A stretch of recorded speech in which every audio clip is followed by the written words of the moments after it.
एक चिता में जलती हुई देखी।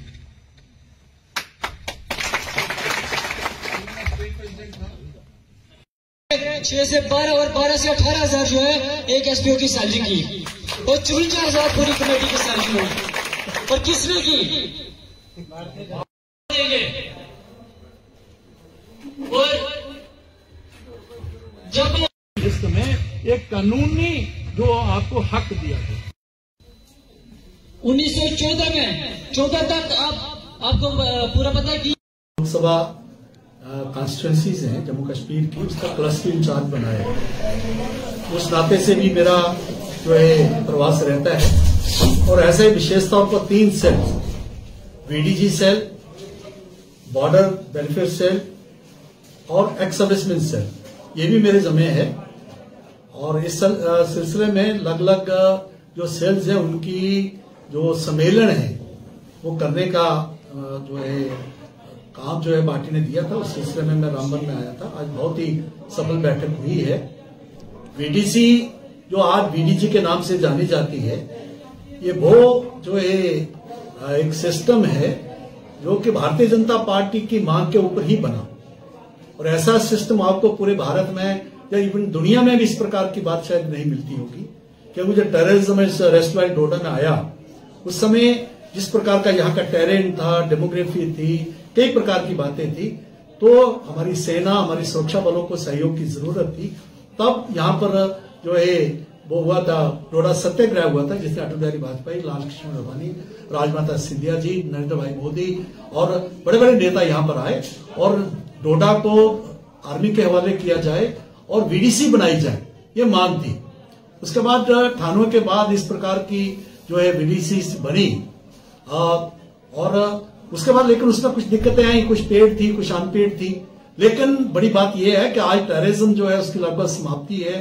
चाहे कश्मीर घाटी है, चाहे ये जम्मू प्रोविंस है, डोडा अरेस्ट वाइल डोडा या राजौरी पुंछ है, उसका बहुत बड़ा रोल जो है वीडीसी का रहा है और उन्होंने कुर्बानी भी बहुत दी है। और इसी को देखते हुए आज भारतीय जनता पार्टी का विशेष तौर पर मैं आभार प्रकट करना चाहूंगा अपने प्रधानमंत्री नरेंद्र मोदी और हमारे जो है गृह मंत्री अमित भाई शाह का और जम्मू कश्मीर की सरकार का, कि आज इनको एक लीगल जो है एक स्टेटस मिला है। पहले वीडीसी में क्या होता था, 3 एसपीओ होते थे जो पुलिस एक्ट में आते थे, बाकी वीडीसी का कोई नाम नहीं था।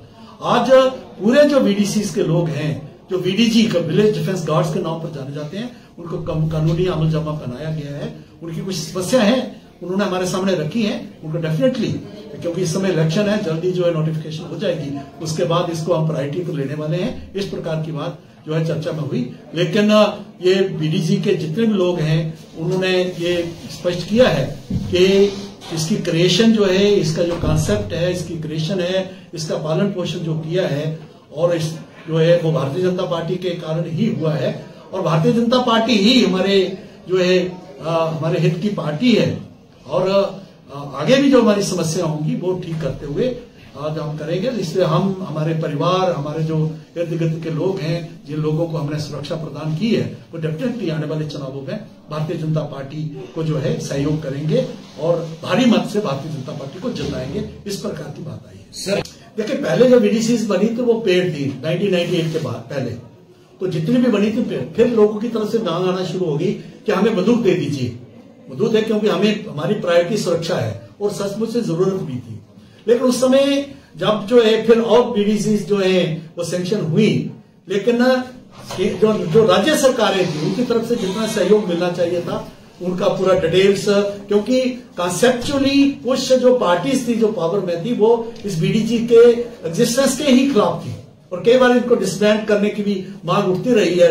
डिफरेंट जैसे नेशनल कॉन्फ्रेंस, पीडीपी, ऐसे और इनके कांग्रेस के भी लोग इस प्रकार की बात करते थे। तो वो है। लेकिन जब बाद में जब इनकी जो पेमेंट थी होती थी वीडीसी की, जो पेड भी थे वो वीडीसी की थ्रू एसपीओज होती थी। लेकिन जब डिजिटल पेमेंट होना शुरू कर दी तो उन लोगों ने जो है इनको पेमेंट देना बंद कर दी, जिसके कारण फिर ये कॉन्सेप्ट आया कि इनको वीडीजी किया जाए, विलेज डिफेंस गार्ड्स के तौर पर। और हर वीडीसी का, चाहे वो जो है पेड है या अनपेड है, वो आज वो लिस्ट में है, सरकार की लिस्ट में है। लेकिन इनकी जो जिनको पेड नहीं मिलता है उनको पेड करने की बात है, उनकी सर्विस कंडीशंस की बात है, बाकी और भी कई समस्या हैं, उनके ऊपर प्रायोरिटी पर पार्टी बीजेपी करेगी। जो भी सरकार है इस पर हम जो करेंगे, ये मैंने जो इनको कहा है, और ये विश्वास करते हैं कि भारतीय जनता पार्टी ये सारा कुछ कर सकती है। देखिये, ये जो बात है, इसको फैसला करने वाला जो है वो फैसला करना इलेक्शन कमीशन ऑफ इंडिया, और इसमें ये मैं कहूंगा कि वो फैसला लेंगे, हम इसका स्वागत करेंगे अगर साथ होती है, लेकिन उन्होंने कई प्रकार की बातें देखनी होती है, स्ट्रेटेजिकल पॉइंट्स भी रहते हैं। और मैं कहूंगा 2024 अपोजिशन पार्टीज को जो कह रहे हैं साथ हो जाएं या बाद में होंगे, ये तो सितंबर से पहले होंगे, ये तो जो है पक्का है ही असेंबली इलेक्शन में। तो उसके अलावा भी, क्योंकि जो असेंबली इलेक्शन की मांग करते हैं, बाकी बातें नहीं करते, शायद लोकतंत्र को वो अंडरमाइन करते हैं, चाहे वो जो है पंचायत इलेक्शन हैं, बीडीसी के हैं, डीडीसी के हैं, लोकल बॉडीज के हैं, चाहे एमएलए असेंबली इलेक्शन है या लोकसभा इलेक्शन है, ये 2024 में होंगे। उनको तैयारी करनी चाहिए, जो है सिर्फ मांगे ना करें, अब लोगों में जाएं और मांगे करें। और इलेक्शन कमीशन के ध्यान में ये बात है, अगर साथ कर लेंगे तो हम इसका स्वागत करेंगे।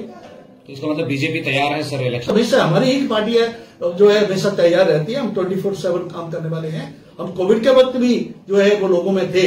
ये लोग हैं जो सीजनल जिनका रोल रहता है, इलेक्शन के वक्त आ जाते हैं और 5 साल में लोगों को दिखते नहीं है। जितनी भी पार्टीज यहां पर रही है, तो वो तैयार करें और लोगों में जाए, अपना मुद्दा लेके जाएं। बस इस प्रकार के ऐसे इश्यूज जो हैं जिनका कोई ज्यादा महत्व नहीं है, अभी आज होंगे, साथ होंगे, जब 1-2 महीने के अंदर हो जाए, वो तो होने वाले ही है। तो इसलिए उन्होंने मांग रखी है, और डेफिनेटली इलेक्शन कमीशन जो है इसके ऊपर अपना जो है पॉजिटिव इस पर सारी परिस्थितियों को देख के ठीक फैसला लेकर हमें पूरा विश्वास है।